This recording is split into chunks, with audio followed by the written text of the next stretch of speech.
If you've applied online for any job recently, you know how tricky an online application can be. You may have spent lots of time applying and not gotten a single response. The point of this presentation is to educate you on ways to navigate online applications successfully.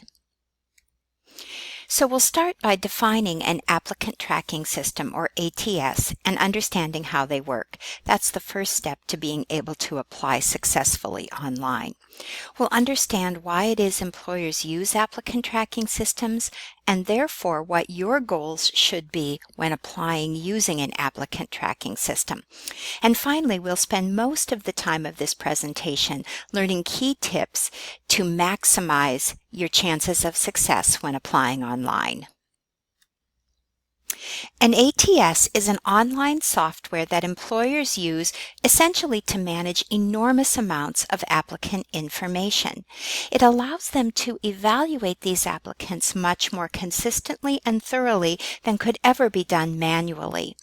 It therefore helps employers select which applicants best meet the job requirements and interview only those individuals.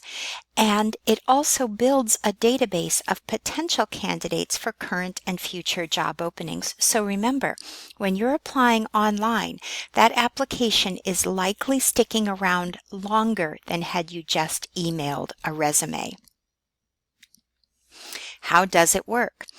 Well, employers have a set of complex criteria that they apply to evaluating literally hundreds sometimes of resumes, cover letters, and applications. These criteria are used to score each set of applicant materials based on how well that person matches the criteria that the employers are looking for. And then, once scored, the candidates are displayed in priority order from the best match to the worst match, so that the recruiter only actually reads, looks at, and invites for an interview those who actually rank high in the scoring process. For the employer, then, an ATS systematically and thoroughly evaluates a large number of candidates with extreme accuracy. The reason that those applications are so long is lots and lots of information is being gathered that the employer is going to actually use to, with a really fine degree of selectivity, identify the people who are best qualified for the job. And therefore, an ATS also weeds out those who are not qualified or those who aren't serious, because the not serious ones are probably not even going to finish the application. The process is complex and difficult because it is helpful to the employer. So your goal is simple. It's one thing: obtain a high score on your application materials so that your resume, cover letter, and application will actually be looked at by a real person. Your first and foremost goal is to match your qualifications to the job requirements so that the recruiter will actually choose your materials to look at. How do you get a high score? Well, there are a number of things, but the primary answer is keywords. The truth is, keywords, as we know, the vocabulary of your profession, and in this case also the qualifications mentioned in the job description, those keywords are what the criteria is based on that the employer is using. So the closer the match between your application materials, the keywords of the profession, and the job description, the greater your chance of a high score and actually being looked at by the recruiter. Now, of course, there are other things that matter in getting a high score as well. You want to be complete and accurate in filling out information. Be thorough. Don't leave anything blank.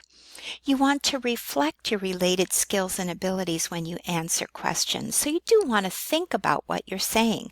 How does my answer show that I meet the qualifications and I'm ready to do the job? Grammar and spelling should be good. college level writing is expected, and if asked for a salary, your salary expectations should be reasonable. Now, that could be an entire presentation on its own, but let me just say this.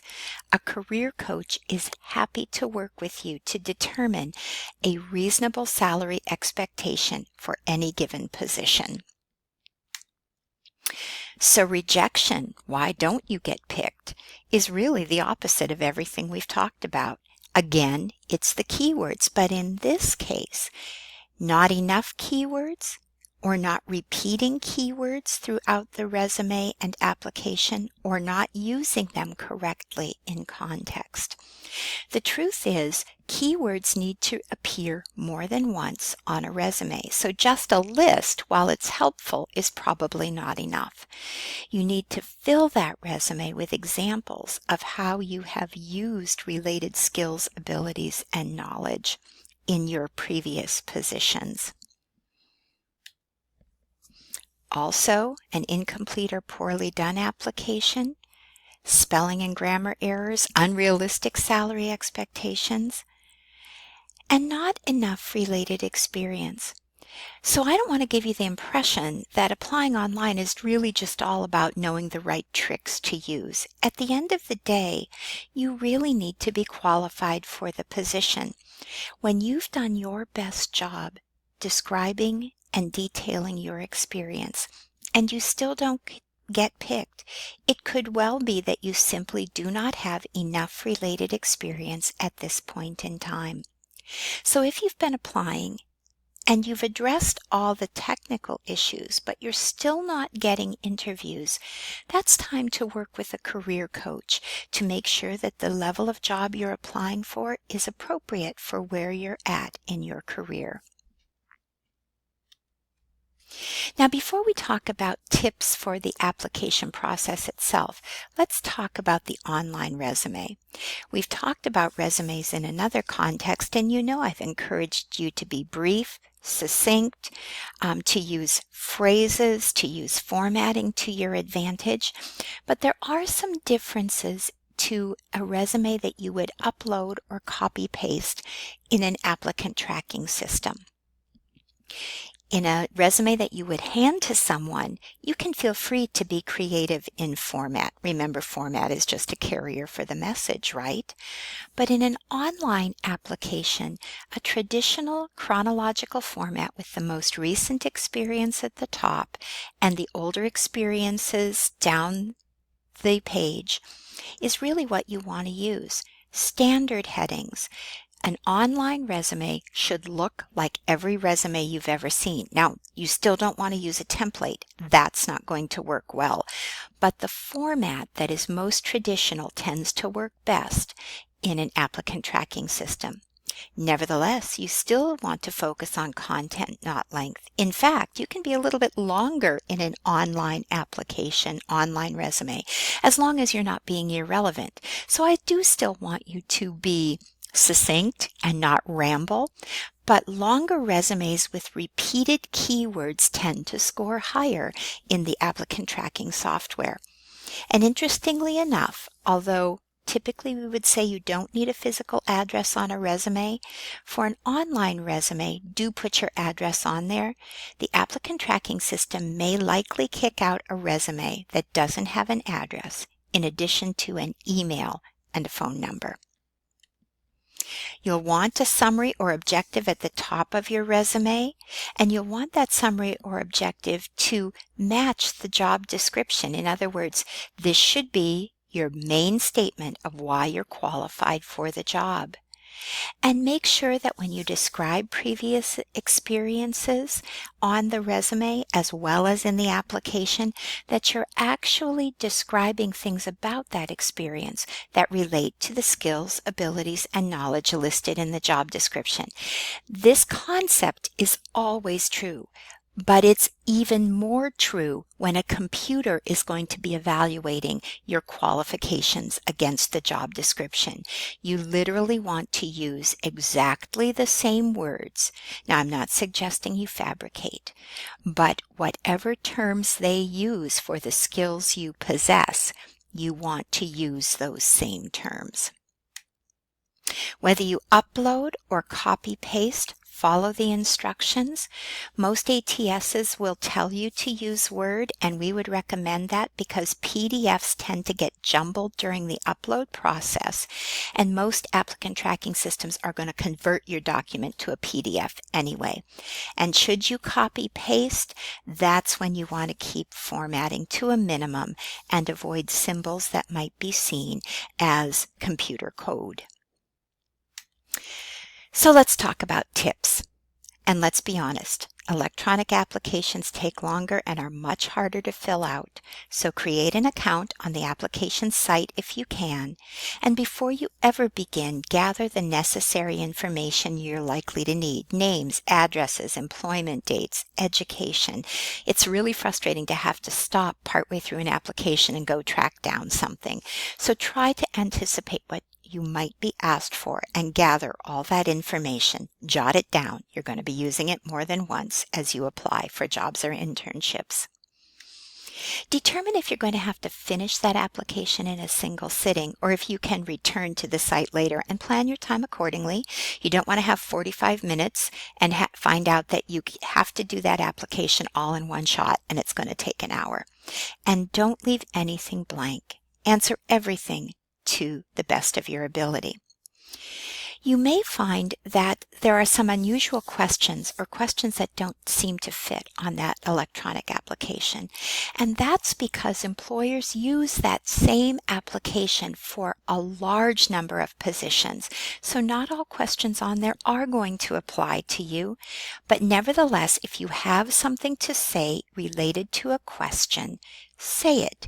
Use the space to your advantage. And if you are given an answer choice menu, choose the option that's closest to right, even if it's not completely correct. So let me give you an example. Let's say you're asked, do you have a college degree? And you have two options, yes or no. And you're 3 weeks away from graduation. No is the technically correct answer, but yes is actually a more representatively correct answer. So that's not lying. That's answering to the best of your ability. Give the answer that is closest to correct, even if it's not completely accurate. Remember to review the job description throughout the process to make sure that you're addressing skills and experience required, and use the keywords correctly and repeatedly in your resume and in your application. And as mentioned, we recommend MS Word for your resume and not excessive formatting. Again, you don't want to write a novel, but resumes that are a little bit longer and use those keywords repeatedly do tend to score higher. So unlike what you'd present on paper, you can be a little longer in an electronic application, both in what you say on the application and on the resume. Save your information. Many systems will ask the same types of questions, so if you like what you've said, jot it down somewhere, take a screenshot, copy paste it into a document, so that when you're asked a similar question in another application, you've got your answer pretty much ready to go. And do save your online work often. We know that the internet can be unreliable, and there's nothing worse than losing the majority of your application information. Here's a link to a site where you can actually practice a little bit of what an online application looks like and get familiar with it. And finally, let me give you a word to the wise. Many applicant tracking systems are tied into social media. They're going to go out there automatically and look for your Facebook, your Instagram, your LinkedIn, any social media application that you have, but particularly LinkedIn. So while you want to clean up your social media presence before you begin a job search, you also want to make sure your LinkedIn profile is current and up to date, because chances are the e-system or the recruiter is actually going to go look at your LinkedIn profile. Remember this, it takes a long time to do a quality application and the follow-up that's necessary. So if you're serious about the job, do a good job in the application process. The employer knows you will never work harder on the job than you work to get the job. So let your effort show the employer that you are serious.